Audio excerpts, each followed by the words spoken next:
wanted to grab a quick before video.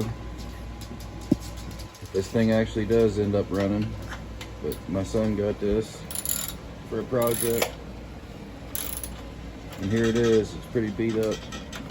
It's a Puch Maxi S, which I'm assuming means sport. What year is it, Trent? 1975. And it's a 1975, but you can see it's pretty banged up. Let's see if he can make this into something. See you later.